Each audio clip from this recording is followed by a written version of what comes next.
Feel free to ask the question anyway. Oh, we got some here. I understand that they have a proprietary LLM, and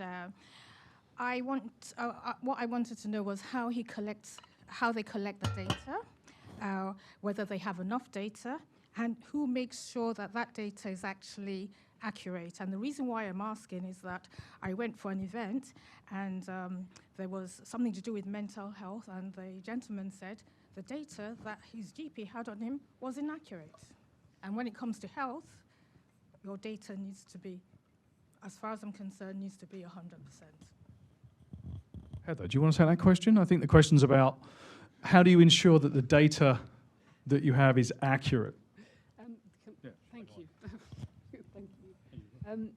I think, was that a question for Dan? I think Dan's gone. I mean, but if I talk it sort of more in the round, because I can't really speak for Dan in terms of, so I speak it in the round. You're entirely right. The quality of the data that goes into, as you're fine-tuning, really is, in this instance, talking about fine-tuning a large language model with data to ensure it's been said a few times today that as you curate that data to ensure that it's appropriate quality is obviously utmost important, particularly, well, I think it's true in any situation, but depending on the, if you're in a healthcare situation, as you say, if you as you say, it is fundamentally important that it's correct. So that data quality is really important. So the curation is a fundamental part of it. Yes, you're right. But how do you ensure it doesn't really change? I mean, data quality, the methods we use to assure data quality, very similar methods to those. It's ensuring completeness, appropriateness, and everything. So maybe has anyone got anything to add? So obviously I didn't even hear this man talking, but I guess some thoughts there. And we are not training our own models yet, I guess. But data governance is so important. Clarity on who owns the golden source of data and the provenance of that data, that needs to be absolutely a must. But then the other thing that we've spoke about in the panel, the human in the loop, just because one thing is inputs, another thing is outputs. So how are you using the outputs from whether it's the models or the systems that you're implementing that is using some of this technology, and how you put in the validation as well at that point. There are heuristics that you can implement as well to make sure that things make sense, but ultimately it depends on the use cases. You have to have a way of validating or having the person making sure that ultimately, yes, you're going faster, but you're going safe. That would be, from my perspective, what things that you have to take into account. There's an implementation detail of this as well, and that an LLM, so if you have an entire body of data that you're using to train an LLM, that does not mean that when you pose a question to the LLM, the response will be correct, right? It doesn't work that way. You need to, it can very easily have, these, you think of it as sort of a text completion engine, but that has gotten much more powerful. It's like the possibilities are really interesting, but it started as, at base, it's text completion. So you can have something that's talking about one particular mental illness that happens to kind of be similar to another one, and it may mix up those two things along the way, giving you an explanation. So you need to have, this is where traceability comes into play. And if you're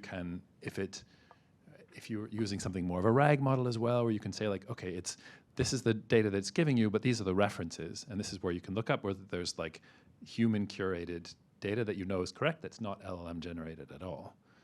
It's important to have, this is sort of, there was a lot of discussion earlier today around the data that you have underneath your LLM, that's things that are correct and complete and verified and predictable, that you know what they're doing. LLMs are super useful for bridging gaps between things, but you want to have that base of data as well, especially for things like medical questions, right? It can be quite dangerous. Yeah, and depending on the situation, feedback loops are important too. So, when you've actually fed, like I say, it depends on the situation that's being used, but the user to actually say, yes, that's correct, and feed that back in, you get a learning situation there too. And you've got to be careful not to overtrain. If you overtrain, you have the problem of, if I show it this penguin, and this is a penguin, this is a flightless bird. And if I keep only showing it the penguin, it thinks all penguins are that penguin. So you have to be careful. The way we do it is we have curated data, we have specific answers, curated data, and then we use NLMs for doing some of the linguistic stuff about summarization, and then we recheck the data, and we allow our data systems, our conversational systems, to say, I don't know, which is quite rare. Okay, great question. Thank you. I have a question here. It's on content, so this might be one for you, Laurence. It says, as AI-generated content becomes more prevalent, what strategies can companies use to maintain authenticity and trust with customers? Okay, so it depends what you're using it for. That's my first get out clause. The second get out clause is garbage in, garbage out. So as I mentioned when we were chatting earlier, Carl, it was the idea being that your data's got to be right in the first place. I know this is a really old drum, and we've been beating it since I had hair, but it kind of works on the idea that if your data's right to start off with, that's a good place to start. If your data's wrong to start off with, that's a bad place to start. And then picking up the information from a content perspective to make sure it's right is allowing things to only reference the content that you've placed in it as a source of truth. That's what you were saying earlier. This is the source of truth. I use an LLM to summarize a source of truth. Means that I'm at least working from a source of truth when it comes to content. Yeah, just to add that you do have techniques where you can reference which part of the data source the response is being taken for, and you quote that.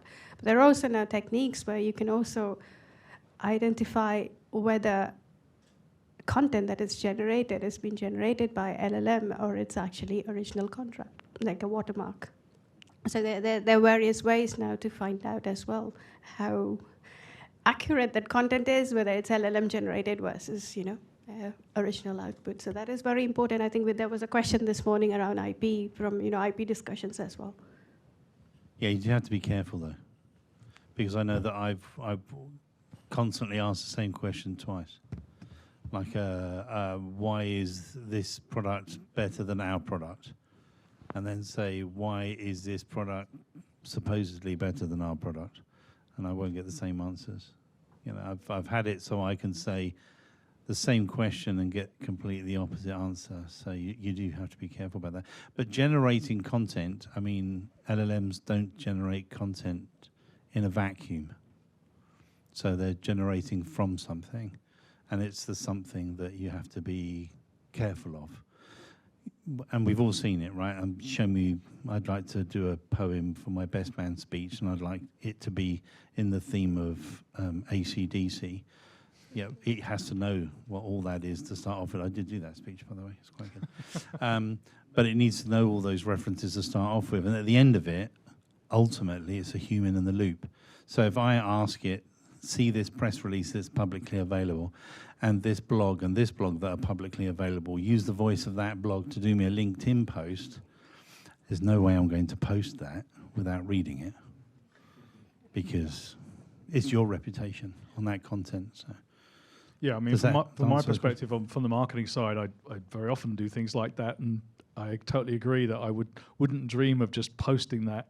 Dennis would probably drop down dead if I did, and so, in fact, yeah. Life is in your hands. Yes, exactly.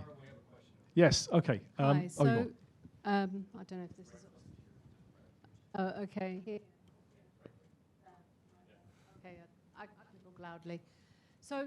This is for you, Smitha, because you work with lots of different clients, but it could go to anybody in the panel, really.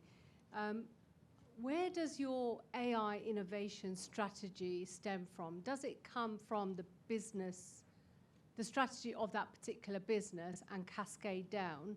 Or are you finding generally that everyone's getting excited about AI and they're trying to create their own little bubble at a more functional level?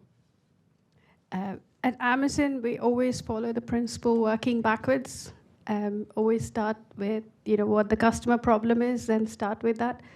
And in terms of even our generative AI services, we have the same approach. So we believe there is no one model that fits every use case. So our platform enables organizations to access multiple first-party, third-party models. And we also then saw customers innovating, and thereby, I briefly spoke about importance for infrastructure. So we are investing in infrastructure, so having our own custom chips. And there are ways that we are making the whole entire generative AI stack accessible and comprehensive for the Gen AI and AI success. So from a customer point of view, again, there are organizations that are experimenting, organizations that are maturing, organizations who are already advanced in their thinking. So everybody's journey is really different. And that's where we don't have one size fits all approach working backwards from customer. Again, where are you now? What do you want to do? And where do you want to go? And that's where we support. And that's how our approach has always been.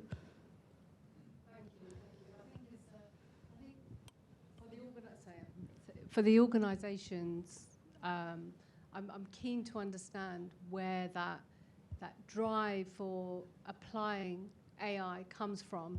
Does it, because it could come at a functional level. And in your experience, you're seeing it in a different lens. You're seeing it from a business problem. The business is coming to you with a problem. But where is that problem originated from? And not always, though. Yeah. Not always, though. Okay. We do have a lot of requests from IT organizations because there are new technologies out there and they want to innovate. They want to step ahead of the curve. And we do support, but fundamentally, whose lives are you trying to improve? What are you trying to achieve? That goes back to that business problem or a customer problem. And it could be even as simple as we just want to innovate. We want to improve, upskill the technical competencies within, and that's okay, right? We meet where the customers are. So there are various ways. So to answer your question, not always comes from the business.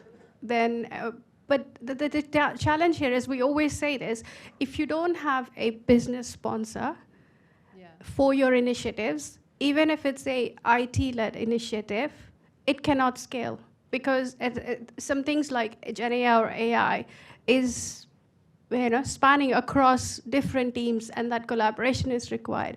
And when there is a blocker, if you don't have exec support, it can't go anywhere. So again, you need to tie that back to the business problem. Can I just add? Thank you. And I mentioned it already today, and there is more to it than this, but we are seeing an increase in what I said earlier, the AI evangelist role, because I think there are situations whereby maybe the executive or believes their value to be unlocked, and it's not transpiring in the ops teams or wherever, not because they don't want to do it, but actually because they don't necessarily see how they can do it, and they can't understand. They really are experts in their business, but looking at it differently and understanding where the value can be unlocked is actually something, because they're so used to doing it the way they do it. And so that AI evangelist role, I think is emerging, and it might not happen, but we're seeing it increasingly now, so it probably will. I don't know how long it'll last, because it might just embed, that role might just embed itself in different ways. But so for an AI expert who can come in and say, actually, have you looked at it like this? You thought about how you could use that.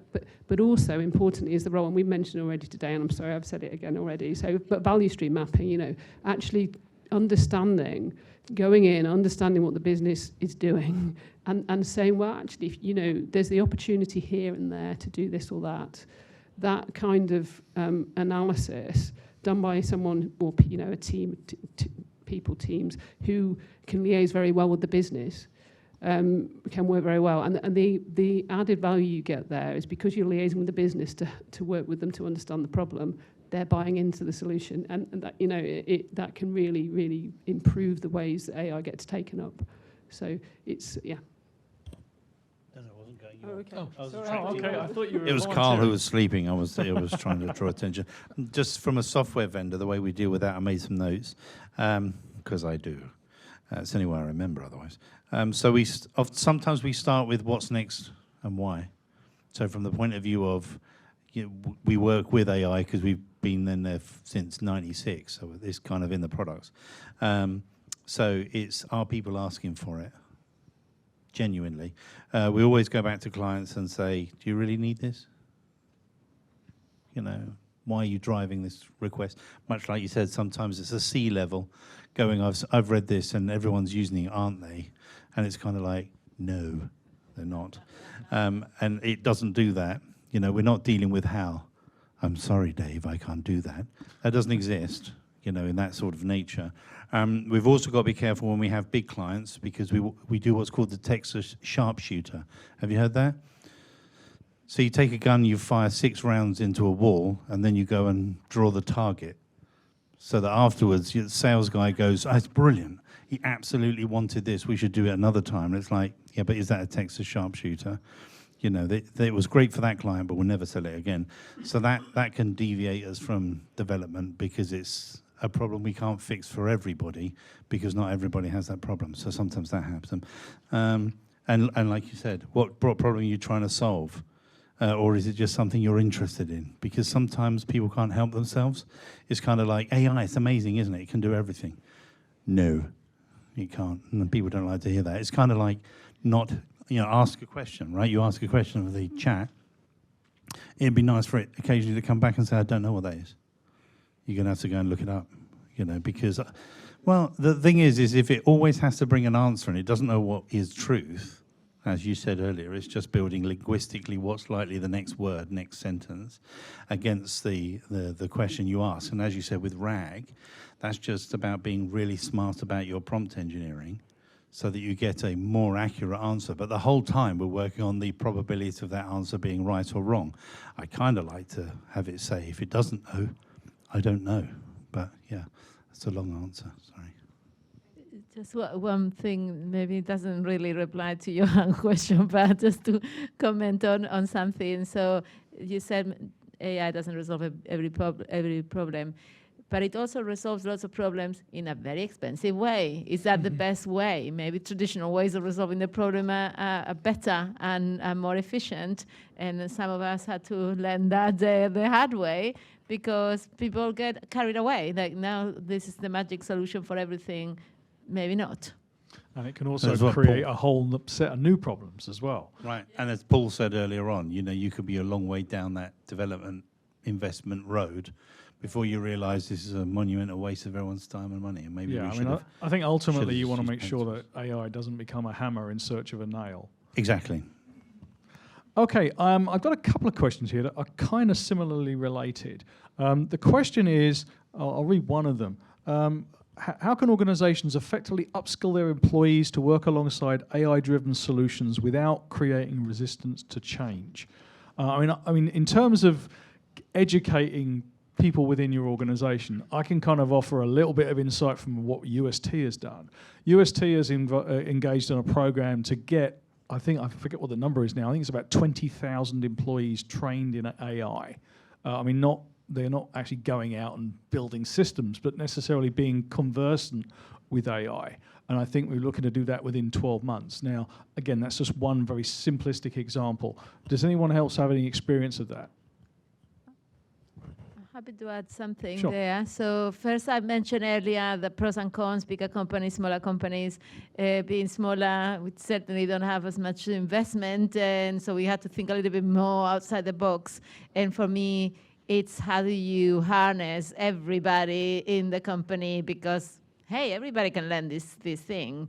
One really good idea that unfortunately didn't come from me, but again from our CEO early on, was to form an AI squad.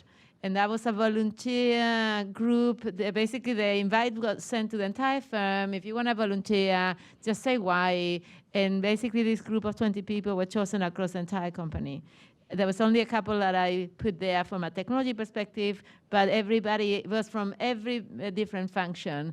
And the mandate for them was keep up with everything that is changing, share with the company what you're learning, start thinking about how our industry is going to change. So people were excited to be part of that, and everybody started reading about it. So that's just an idea in terms of what helps with getting people being part of the journey. Smitha, you wanted to add something? Yeah, an approach that I've taken, my pre-AWS life as a management consultant was, when you're working in large enterprise organizations, you will have different personas within the company, and they will have different levels of understanding of AI. And you identify what those groups are, and you have or implement a change AI onboarding journey or AI training journey accordingly. So you'll have people who are really excited about it. They're always on. They find those people. They are your ambassadors or evangelists, if that's the role that we want to give them. But there will also be people who are very nervous and scared about that. Those are the people that you have to focus. And there is a different way that you want to approach them.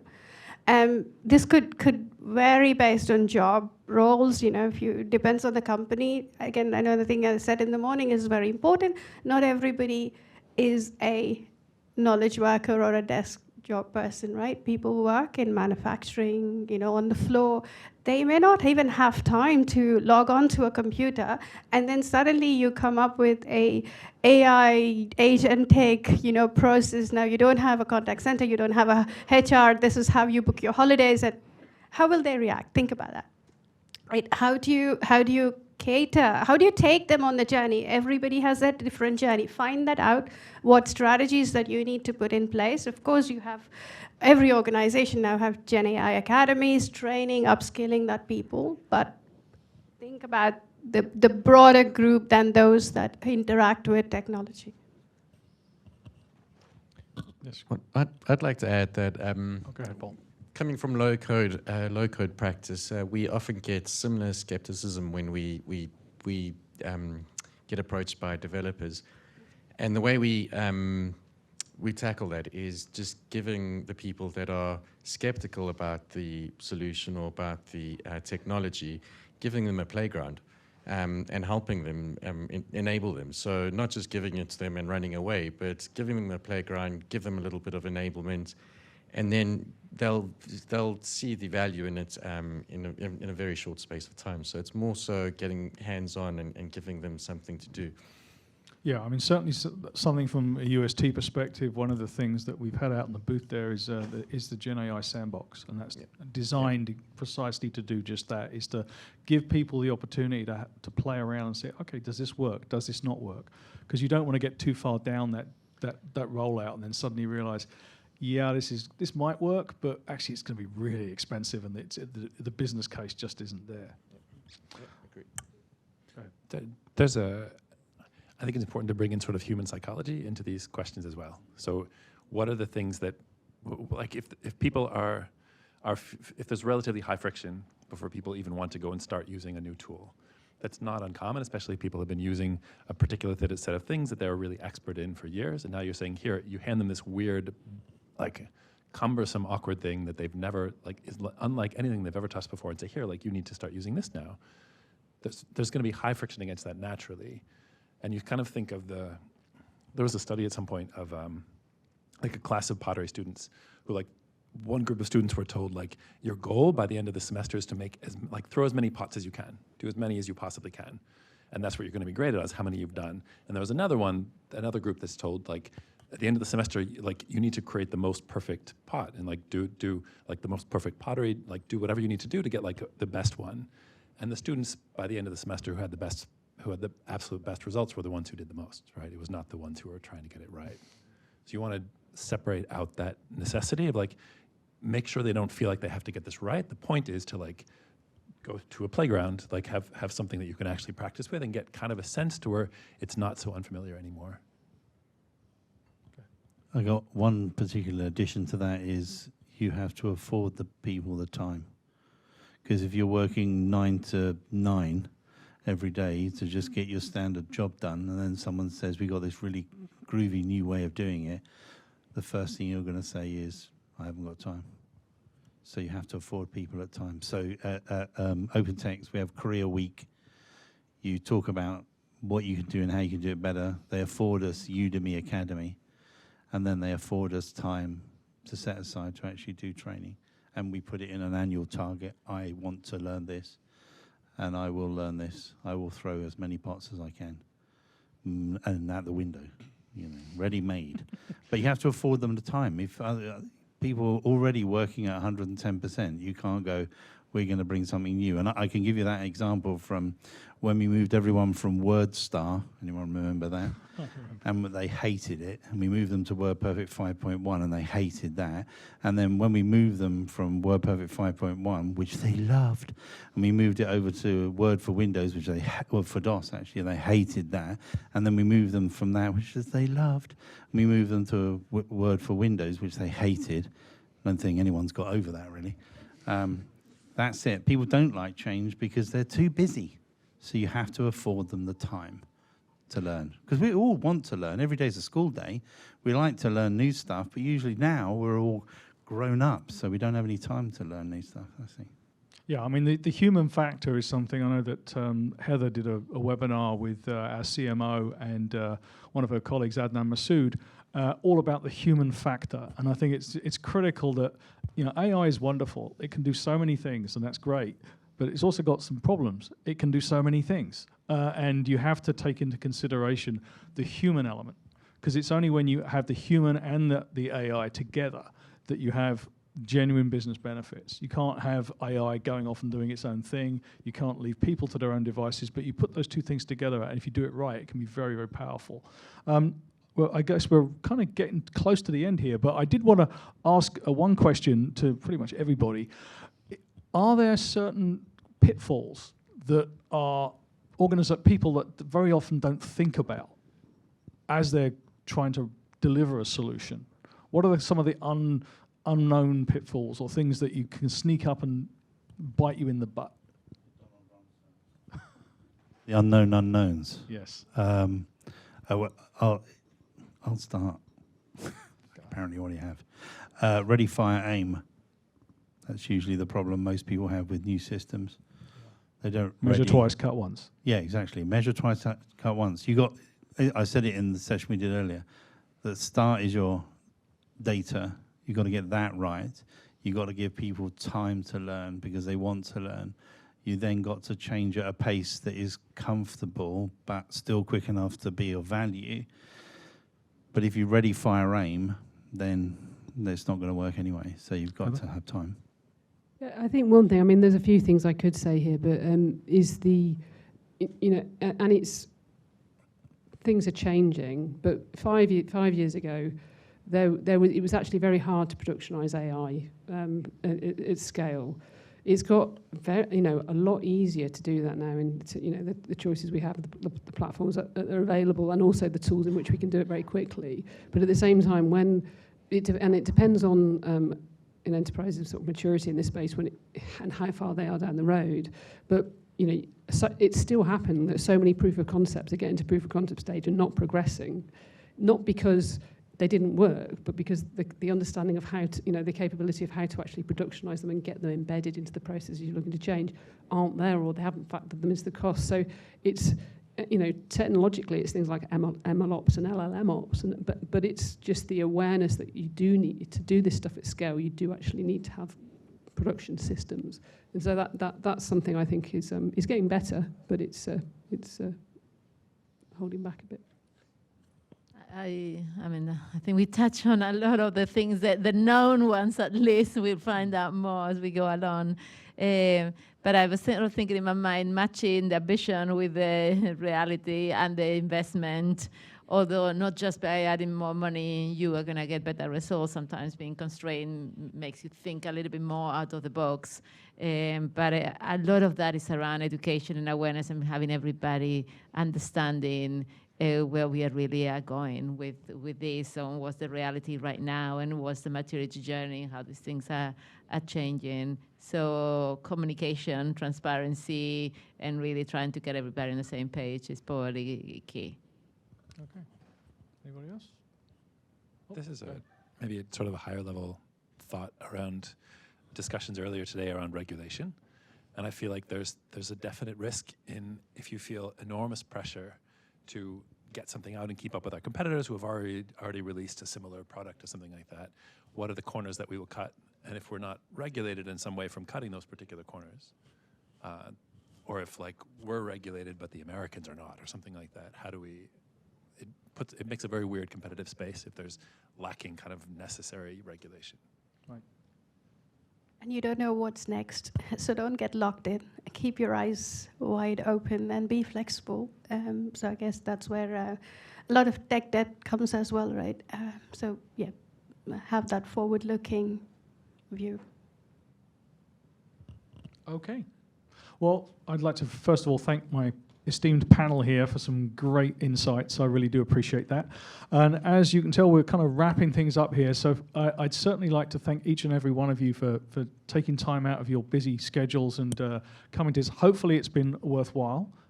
We will be reaching out to all of you to obviously just see how you've enjoyed it. If we were to hold another event, if there are particular subjects that you'd like us to cover. We'll also be providing some additional information. So we will be sending you a copy, as I mentioned earlier, of the AI in the Enterprise survey. Some great interesting insights in there, particularly around things like what are the barriers to rolling out solutions, what are organizations like yourselves encountering. So like, for example, a very large number, I think it was like 70%, said that buy-in from the C-suite was a barrier. If you didn't have that, you were really you were going to get a pilot, but no further.